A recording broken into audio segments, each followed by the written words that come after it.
Thank you very much for that kind introduction. And I'm glad to be speaking to everyone in Regina and around the world.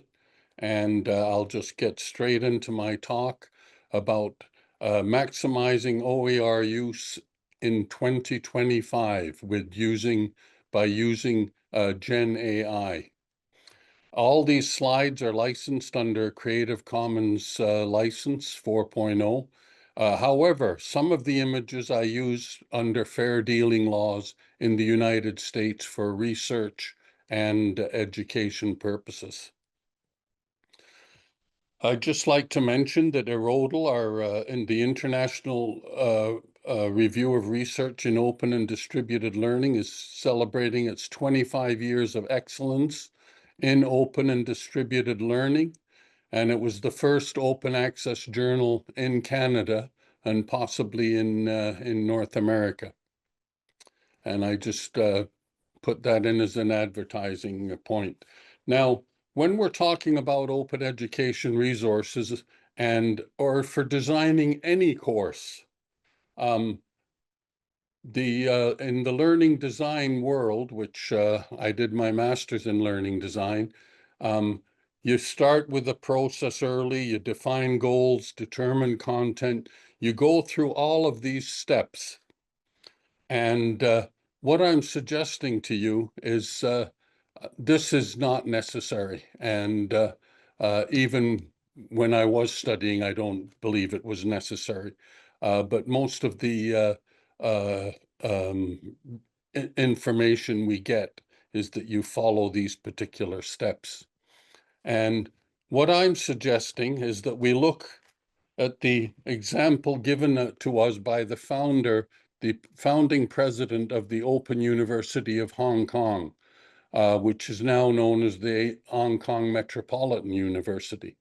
He didn't do all that design. What he did was he used course packages from other institutions.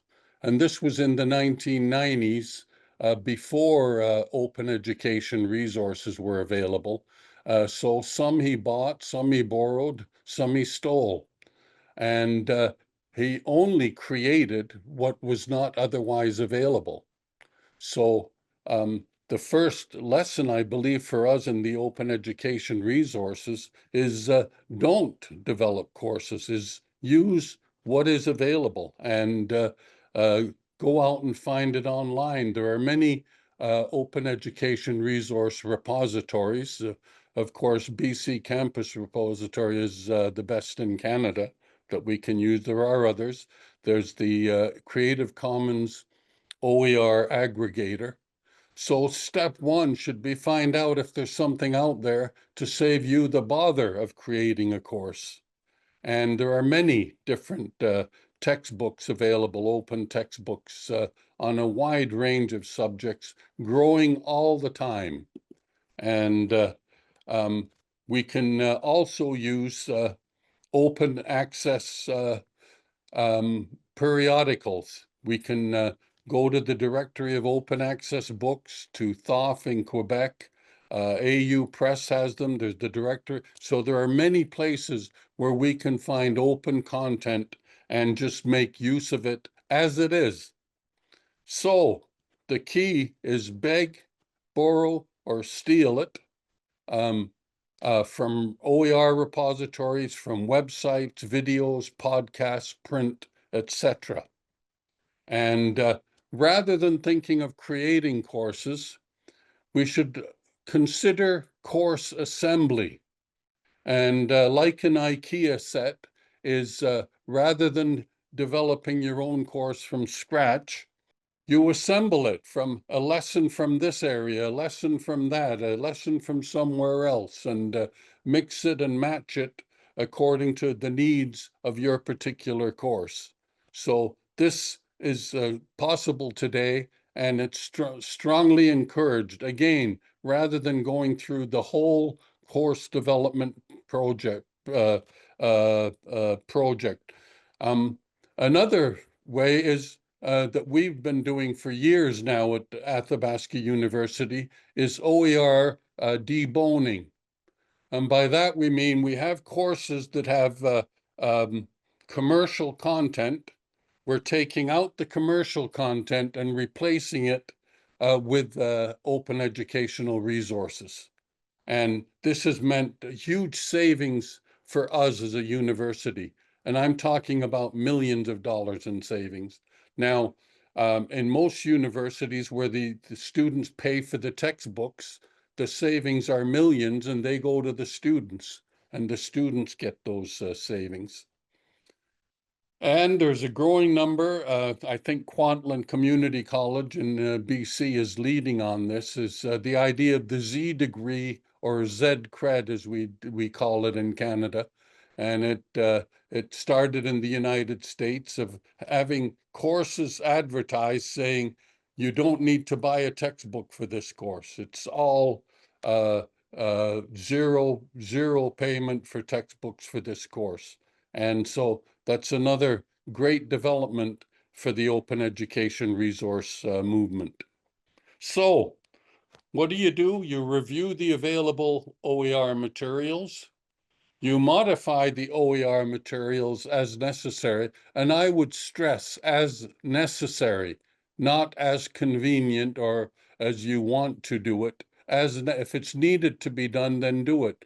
But I find too many spend a lot of time changing the material when it isn't necessary. That there's no reason to change it. It works fine the way it is. Of course, we have to attribute the creator or the copyright holder. Um, we need in our institution's curriculum approval, and then we deliver the OER materials to students. And that's the OER adoption process. And with that, we have OER, we have David Wiley's 5 Rs, that they can be reused, revised, remixed, redistributed. And the important fifth one is retain. You can keep that material on and on this year, next year, and other years, and other semesters. Now, there's 3 approaches to OER implementation.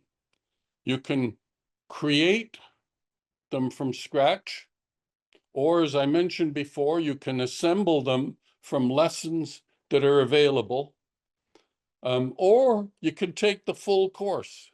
There are full courses in OER, and you can just take it. It's like anything you buy off the peg. You've got the whole thing ready, saves you a lot of time, and it can be very effective.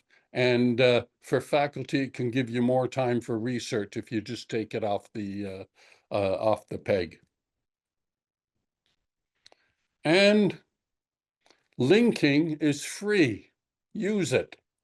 You can link to license restricted content. There's nothing stopping you in your courses to put in links to commercial content that could be valuable for the students in your course. There's no law against this. It's perfectly legal to do this. I would like to point out too that, and this is a big problem for us at Erodal, where we get research articles that are learner-centered rather than learning-centered. And these articles, they report about personalization, control, engagement, challenge, relevance, etc. And they mention nothing at all about whether the students learned anything. And as educators, our job is to ensure that learning takes place. And so there's nothing wrong with collaboration, engagement, challenge, etc. These are good things, but they're only good for us as educators as if they contribute to the learning process. And what we get are many articles that don't even mention learning, but they mention all about engagement, etc. And to me, and some of them are quite good articles, but they belong in a psychology journal, not in a learning journal. If it's a learning journal, then you talk about learning.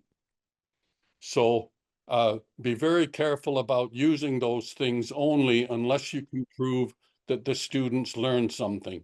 Relationships, positive identity, satisfaction, empathy, engagement, creativity. These are all very important things.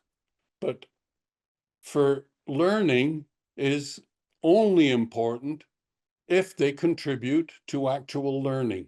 And again, it's become like a huge number of articles that we are rejecting all the time because they don't mention learning at all. But if you show that satisfaction of students, their empathy and their engagement contributes to learning, and you have evidence of this, this is really important, and we would like to publish that. I'm going to move now to the topic of today. I've just come back from 3 international conferences, and everyone is concerned about generative AI for academic publishing, for student content, for articles, etc. And if you're going to get into generative AI, there are really good open source alternatives to Chat GPT. And on top of that, there are other tools you can use that are not open source, but they're free to use. And there's a group of them pictured here, and some of them are AI, and some are generative AI, and some have been used for a long time, like Google Scholar or Grammarly, but others are more recent and actually more powerful and give you the ability to use. Now, the key to remember for educators supporting open content is this, that all AI generated content is public domain. That is, it doesn't qualify for copyright.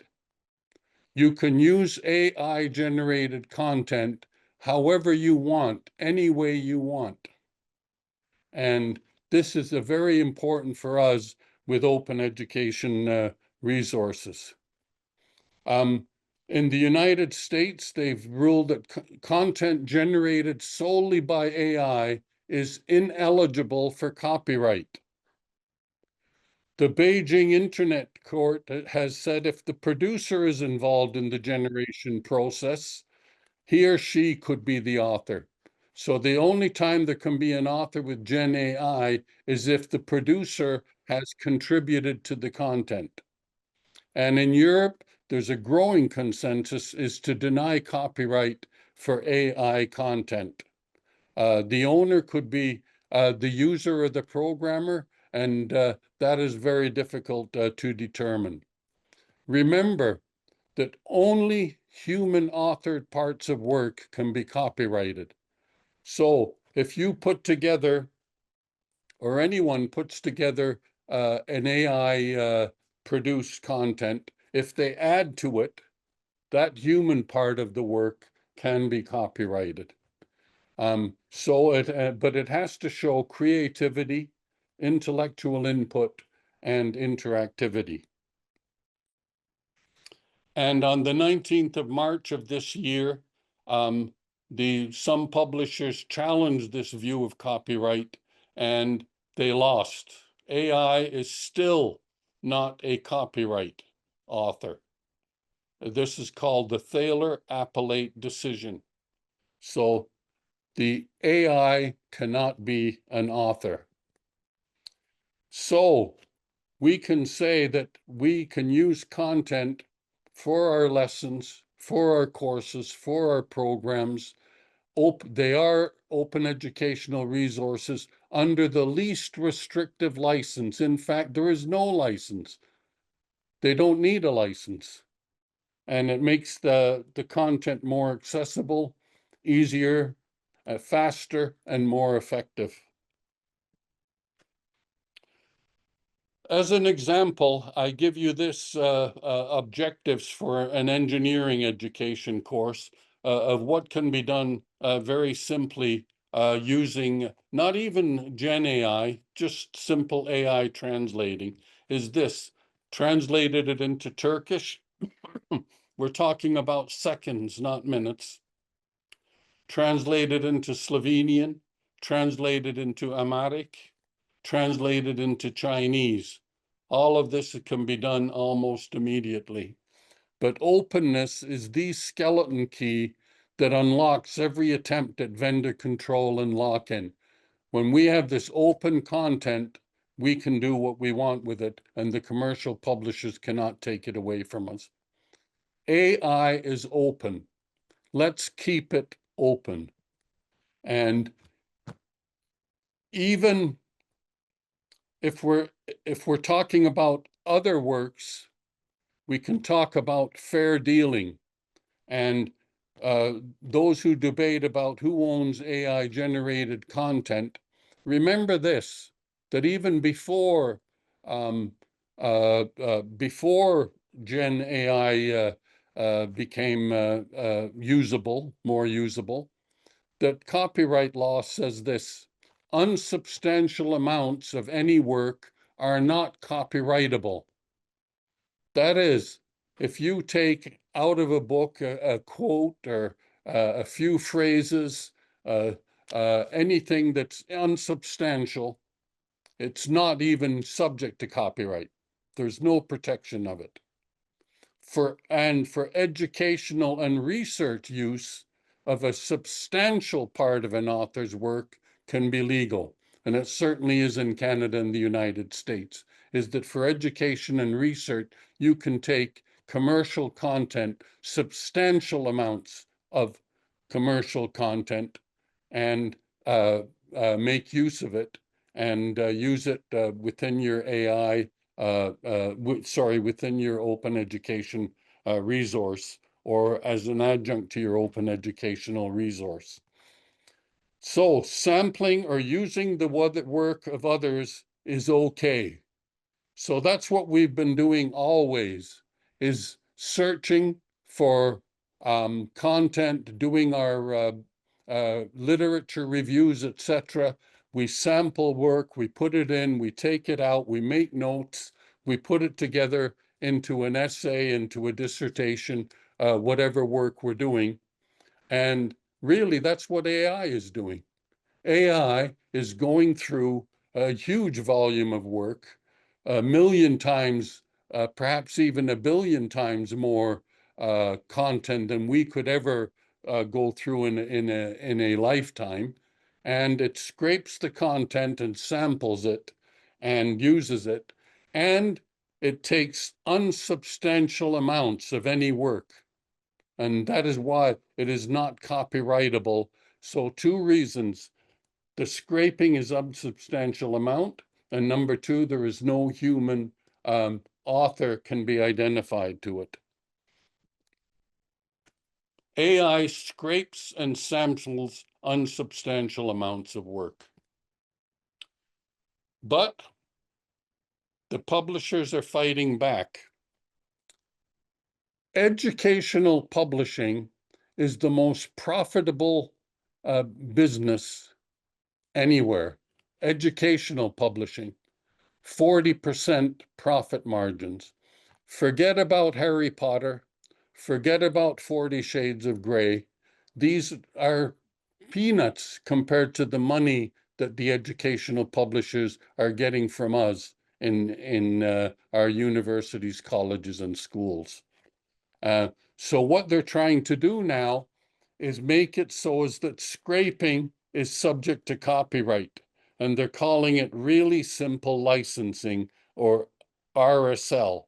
And they're trying to sell this concept forward, and they're pushing it forward. And these are very powerful companies and who, to a great extent, have huge power in the World Intellectual Property Office, and they're fighting back against this idea of open content and scraping. But remember, so far, until they can actually change these laws, it's public domain and we have fair dealing. So both of those things protect us in using open educational resources. So there's a big controversy on AI use. They say you are not an author. If you use AI, you are a thief.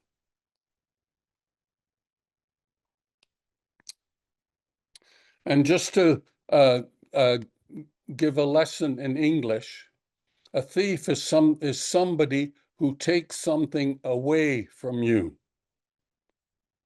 If you scrape content, you are not taking anything away from anybody. So again, they use this emotive language like thieves in order to bolster their case. So yes, this battle is on, and we need to fight to protect open content. We need redistribution beyond content. They want a levy on commercial AI systems. They say, channel the revenue to the authors. What they really mean is channel the revenue to the big publishers. And that's the battle for copyright that we're having now. We must work together to prevent the emergence of a new generation of information gatekeepers, where they control what we can and we cannot use.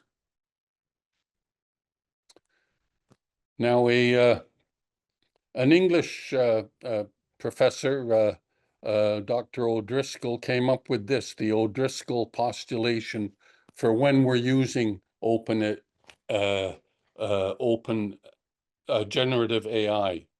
Is that the AI may be the content creator, but it needs a principal. The principal takes responsibility for the AI content. It's like this. You see, when Donald Trump comes up with one of his new laws and proclamations, he didn't write that, but he's the principal. He takes responsibility for it. He signs it at the bottom. And what Dr. O'Driscoll is postulating is that we need this for AI. That the principle, you can use AI, but you must take responsibility for the AI content. And uh, uh, the suggestion is you put a sentence like this at the end of your work. After using generative AI, and you name which one you use, I reviewed and edited the content as necessary and take full responsibility for it. There needs to be somebody accountable for the use of that AI. And many people are now postulating, is it artificial intelligence or is it human? And the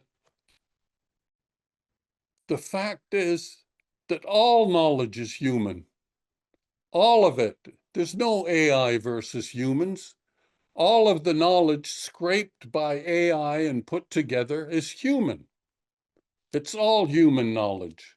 And so the idea to postulate that there's one against the other is just doesn't make any sense in real terms.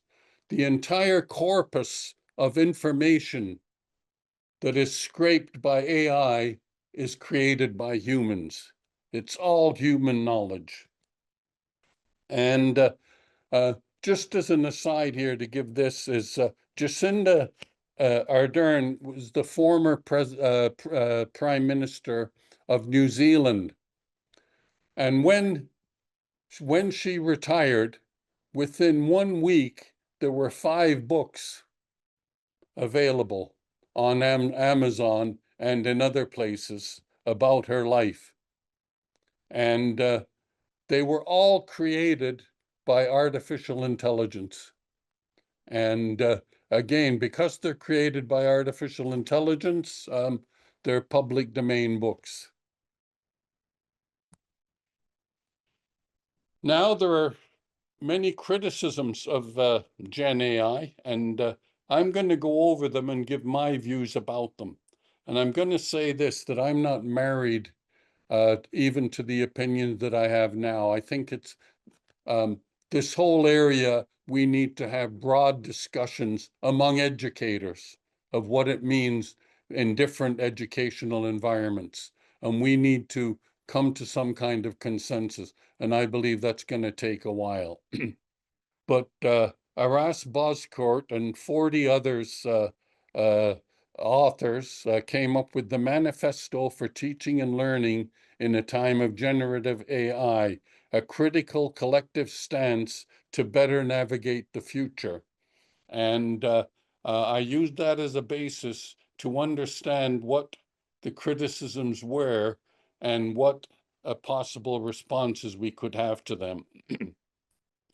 And it was published in Open Praxis, a well-respected journal. Well, one criticism is that bias and that existing inequalities must be addressed, that data sets can be discriminatory. Ensuring fairness requires a proactive approach. We need to address biases in AI algorithms, and we need to train users in appropriate critical digital literacies. And transparency and open communication are important. But original research must be at the forefront.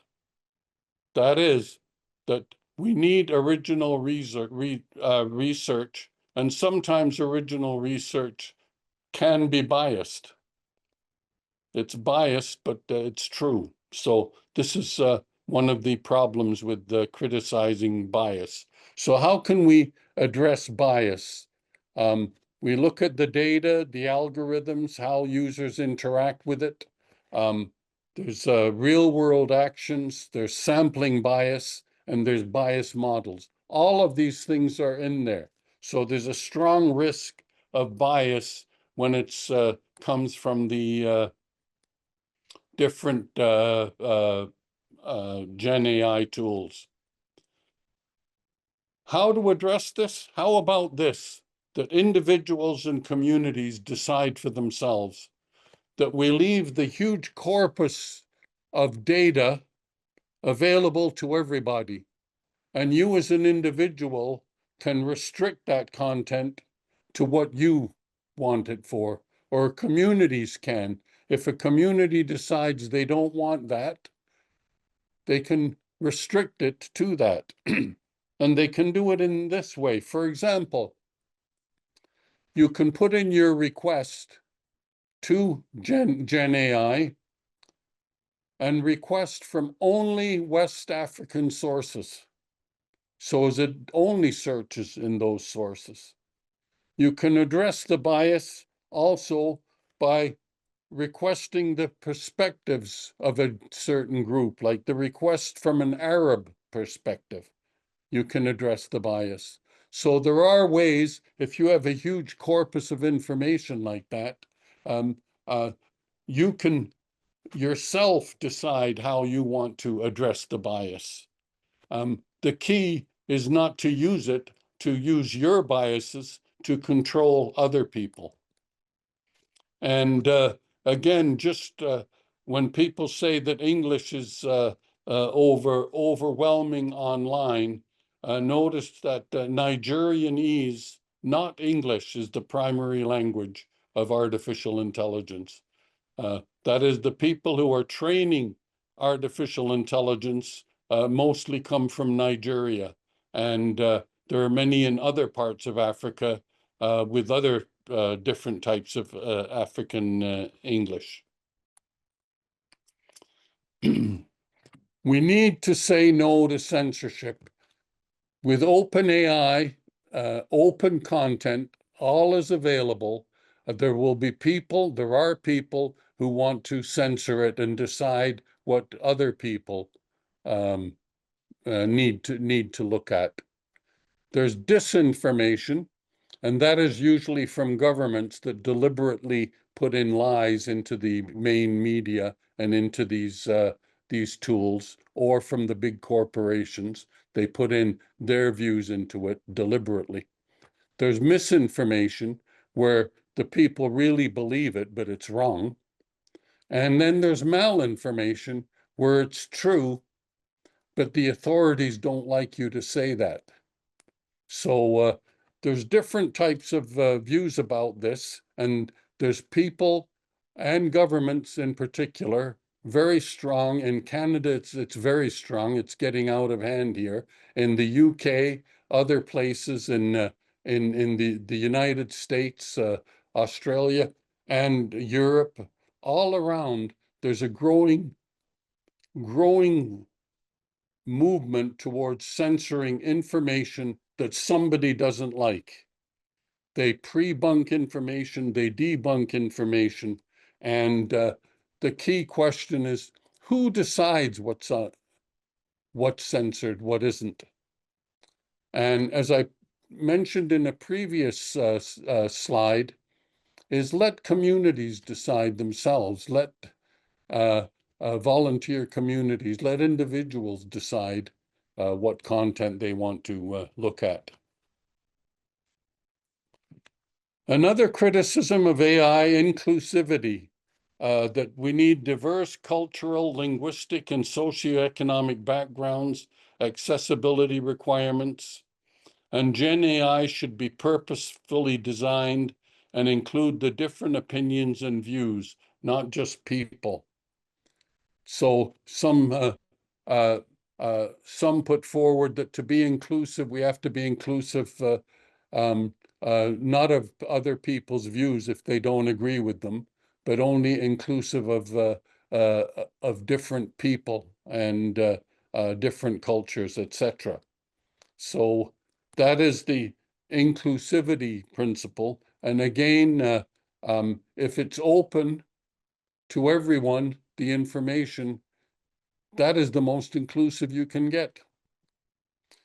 The large language models are vast, open, and growing. And they are, of course, mainly in English at the moment, but other languages are growing too. And it is expected that Chinese large language models will exceed those of English within the next 2 or 3 years.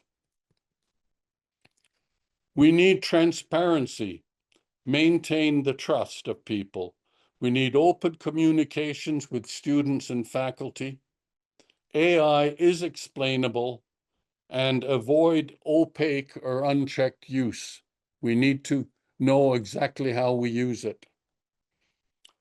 Now, the risk from AI that have been mentioned, contaminated information, that the next generation can deteriorate and fabricated data can be put in. Wrongly accused academics, academics can be wrongly accused of not authoring their own work. AI peer review, there can be unvalidated appraisals and breaches of confidentiality. Paper mills can provide fake content. There's incompetence and a lack of expertise and hallucinations and errors. And all of these things have been noted with AI. I would suggest also that before Gen AI raised its ugly head, all of these were problems before. We had contaminated information. We did have wrongly accused academics. We did have unvalidated appraisals. We did have paper mills. There was incompetence, hallucinations, and errors. I guess in the modern technological definition of it for AI, we didn't, but we had people who really believed what they thought, and they were wrong.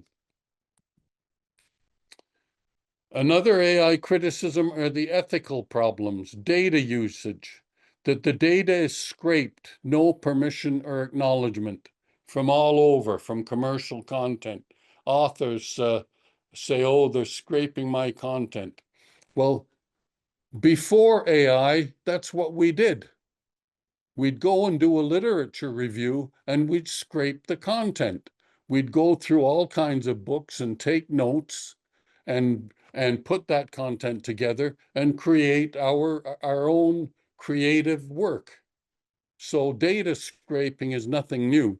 What is new is the power of scraping now over huge, huge, unfathomable amounts of information, more than any human could do. But it's not a particular criticism of AI. This has been going on for a long time, and it'll continue to go on. And remember, scraping unsubstantial parts of any work is not even copyrightable. So there is no legal argument for them. IP infringement is not theft. The author's work is scraped without compensation. So even if it is an infringement, where it could happen that AI could scrape a substantial amount of content from one author. In that case, it would be an infringement. It's not theft. Theft is taking something away. Infringement is the correct term for that.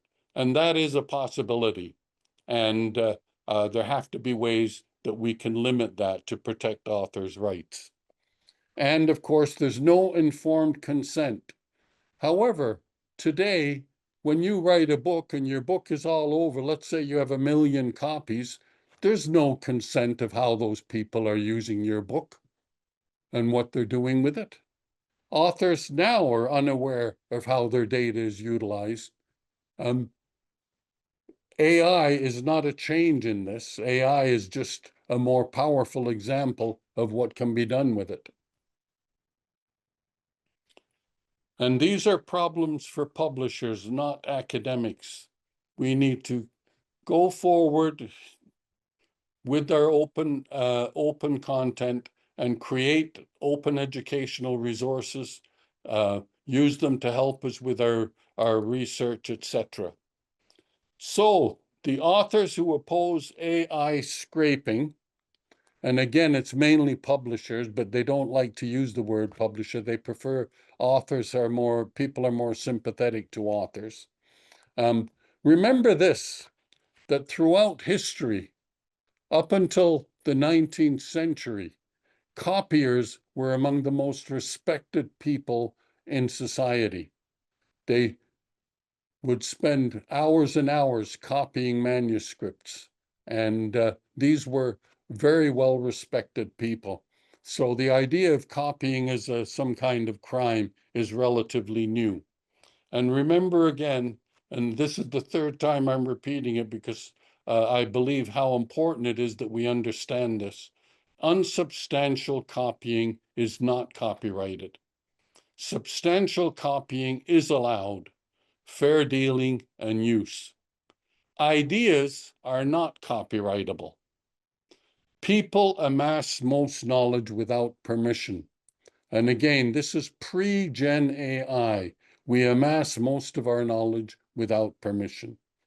The internet users take knowledge without compensation. We've been doing that before Gen AI. We'll continue to do that. Authors are almost never aware of how their work is used. So all of these things have been arguments against AI scraping, but really they're against humans who did the scraping before AI. Another criticism is they say it's plagiarism. But look at the definition of plagiarism. The practice of taking someone's work or ideas and passing them off as one's own. You have plagiarism, you must take the work from somebody. Taking it from AI and passing it off as your own is not plagiarism. It cannot be plagiarism. What it can be is fraud.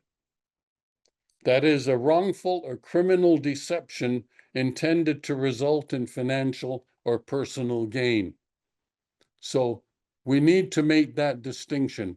Many people are saying that using AI is plagiarism. No, if you don't acknowledge your use of AI, then that's fraud. It's not plagiarism. AI is not a person. Only people can be plagiarized.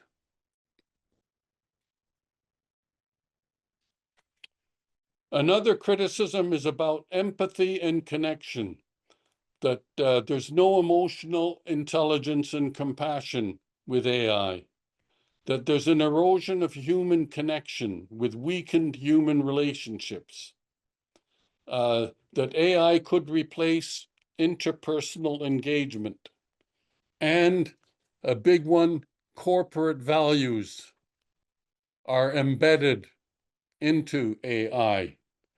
Now, for the absence of empathy, there is growing evidence that, in fact, AI can be very empathetic, that it can help build human connections, excuse me, and that it is, not it could replace interpersonal engagement, it already is. We could see this as a bad thing, we could see it as a good thing, but these are certainly criticisms worth examining. But remember this, if empathy and connection are so important, why don't our institutions implement them?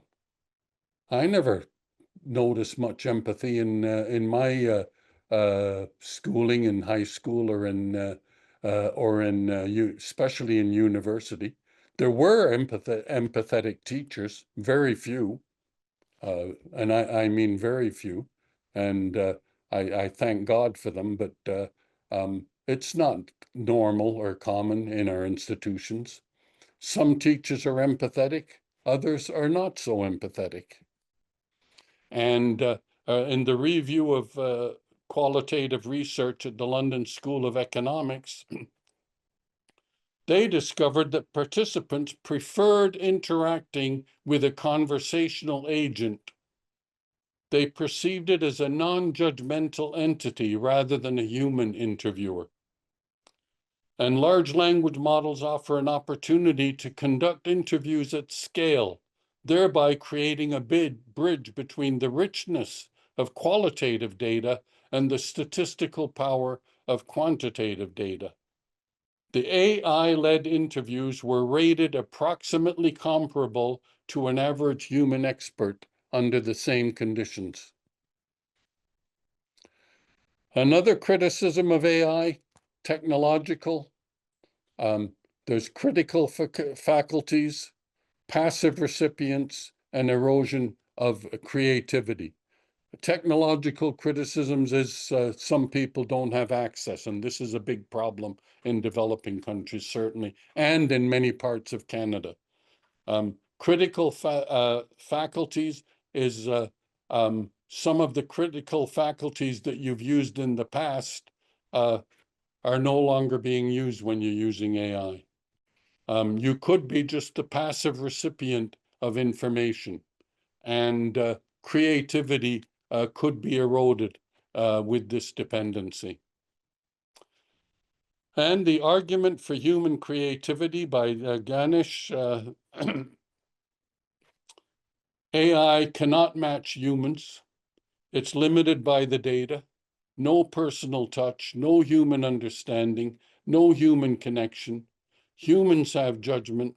Humans can consider impact. Humans can be ethical. Humans have values. And to date, we don't know whether Gen AI can match humans in creativity. There's evidence developing that as it gets better and better, that it can and exceed it. It's limited by the data. Humans are also limited by the data. In fact, they're much more limited by the data than are the,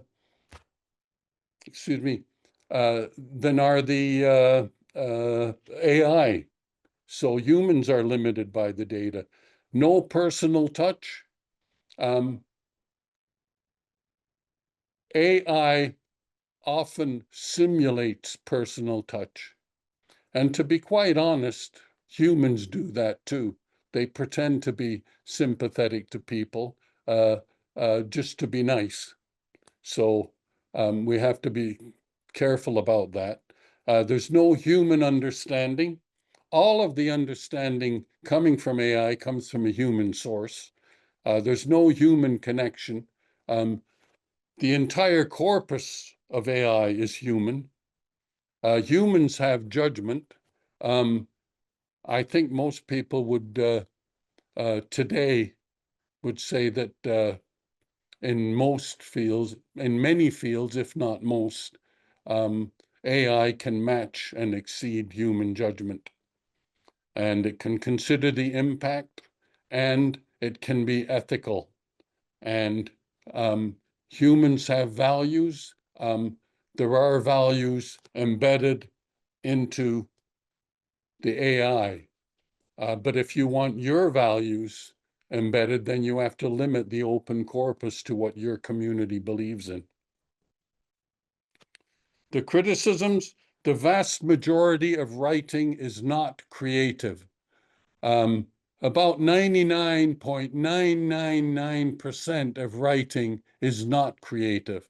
So if AI improves your writing, for 99.999% of the time, uh, it'll improve it, and it won't affect your creativity at all because it is not creative.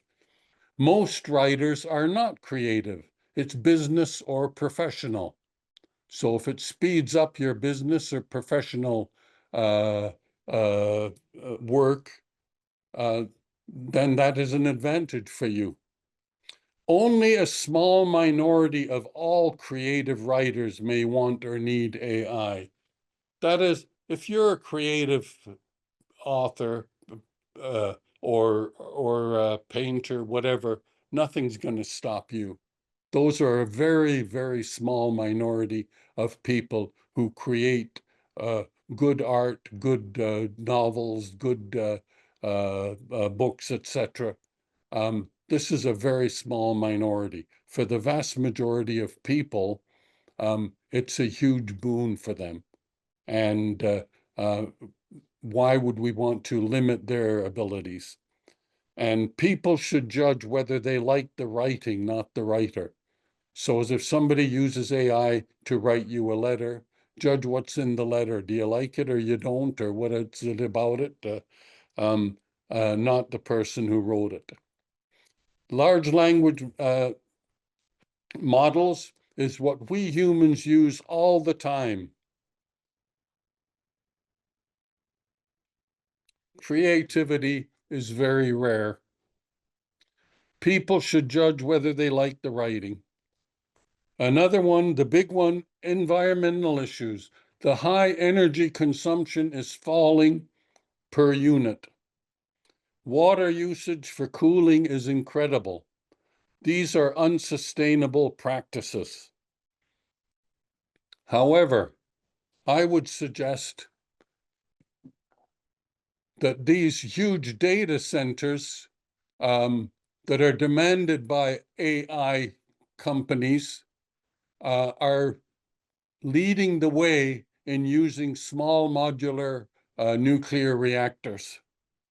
And this could actually lead the way for us in addressing climate change. Is if they give a boost to the whole industry of small modular nuclear reactors with their demands, then we'd have more and more of them and less pollution, and it could very well lead to us being able to meet the goals of cleaning the environment. Cultural issues, yes, to date it's Western centric, but again, I mentioned you can limit it. You can limit your searches to Africa, Asia, wherever you want. There are linguistic limitations. Yes, that's because most of the information is in English, but the information in other languages is growing all the time. And of course, there could be a move toward cultural homogenization. Some of the characteristics of AI, it's self-referential data. That is, it's a recursive degradation of information. It It could lead to you keep getting the same information, creating a bubble that you can live in. The dilution of quality, it can reduce richness and accuracy. And the echo chambers, as I mentioned, repetitive or homogenized information. But again, these things are all happening now. It's just that they'll be done more powerfully using artificial intelligence. Accessibility, knowledge is no longer confined to traditional classroom settings. It is accessible everywhere. Accessibility is a real plus about it. But the large issue, and one I want to stress here very much, is this and the problem. I don't believe that the problem is that AI is going to take over the world. Is it possible? Many say it is. I don't think that's the problem for us now, today in 2025. The problem today is that the AI tools are controlled by a very small number of companies with very specific agendas based on profit over ethics. They're using AI to survey us and look and keep an eye on us all the time. They lack transparency. They do not give us access to the algorithms. They monopolize the knowledge. They actually control what knowledge goes in and what goes out. It stifles innovation because they stifle other smaller AI companies that want to make use of large language models and do it. There's no competition. They stifle innovation. There's misuse of the data, deliberate misuse, and they have control over all the content. This is the issue, I believe, that must be addressed not just by educators, but as all of us as a society in dealing with this AI. The future, actually, Jane tells us, if you're handing in AI work, you're not actually anything different than a human assistant to an artificial intelligence engine. And that makes you very easily replaceable. Why would anyone keep you around? So the fear of AI, will teachers be replaced by AI? No, they will be displaced by teachers who know AI. And that's what happened with the internet. I remember when the World Wide Web first came in and people were saying, oh, this is going to replace teachers. It didn't replace teachers, but it displaced anyone who didn't know how to use the World Wide Web. So same thing with the Gen AI, is there'll be a displacement. Things will be smarter than we are. Stephen Downes tells us, instead of devising human-in-the-loop policies to prevent AI from running amok, we will devise AI-in-the-loop policies to help very fallible humans learn, think, and create more effectively and more safely. Remember that artificial intelligence is no match for natural stupidity. And if you're not confused, you don't understand. And I repeat this, that openness combined with AI is the skeleton key that unlocks every attempt at vendor control and lock-in. We need to insist on open access, open content. And the Royal Society in the UK is the oldest scientific society in the world. And they told us that the restriction of the commons by patents, copyright, and databases is not in the interests of society and unduly hampers scientific endeavor. The previous Pope, Benedict XVI, said in an encyclical, on the part of rich countries, there is excessive zeal for protecting knowledge through an unduly rigid assertion of the right to intellectual property. What does this tell us? that God is on our side, that when we support open education, we are on the side of the angels.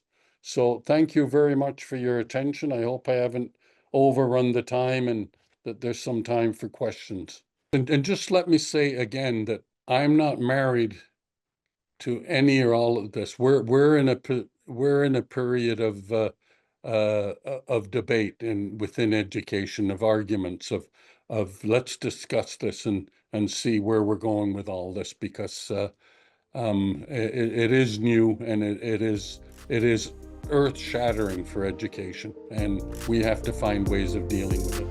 Thank you. Goodbye, everybody. Bye.